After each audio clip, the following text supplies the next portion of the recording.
Ada dua jenis filosof di dunia ini, para pengikut Diogenes atau Diogenesian dan para pengikut jejak Aristippus atau Aristipusian.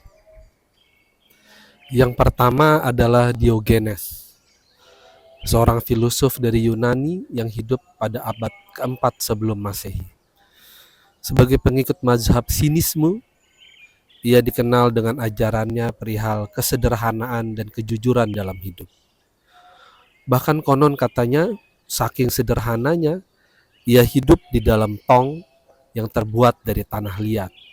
Itulah rumahnya. Untuk kehidupan sehari-harinya, ia mengemis untuk mendapatkan makanan dan berbagi makanan dengan anjing-anjing liar. Semuanya dilakukan karena ia percaya bahwa kebahagiaan sejati dalam hidup hanya bisa diraih dengan melepaskan diri dari kemelekatan terhadap unsur-unsur duniawi. Akan halnya Aristippus adalah seorang filosof penganut mazhab hedonisme. Ia percaya bahwa tujuan hidup mestilah kebahagiaan. Dan yang dimaksud dengan kebahagiaan adalah kenikmatan-kenikmatan duniawi. Akal dan kebijaksanaan penting, sekadar sebagai alat untuk memaksimalkan kenikmatan hidup tersebut, dan dalam rangka meminimalisir efek samping penderitaan yang ditimbulkannya.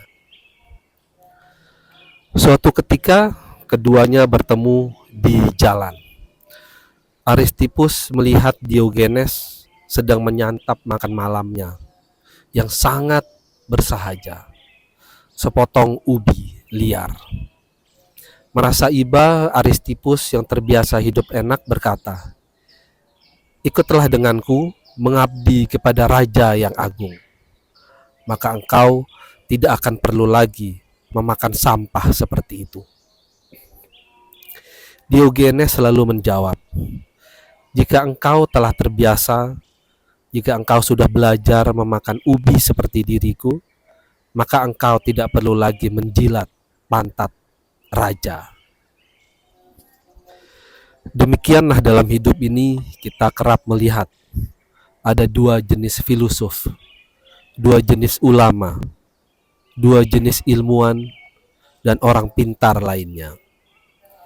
Pertama, mereka yang menggunakan ilmunya untuk meraih kehormatan dan kemakmuran hidup di dunia.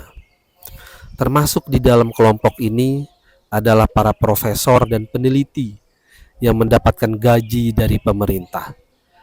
Lalu sebagai timbal baliknya, mereka menghasilkan berbagai karya yang mendukung kemapanan. Dan yang kedua adalah mereka yang diasingkan oleh masyarakatnya sendiri karena pemikiran-pemikiran dan gaya hidupnya yang nyeleneh dan mengusik kemapanan.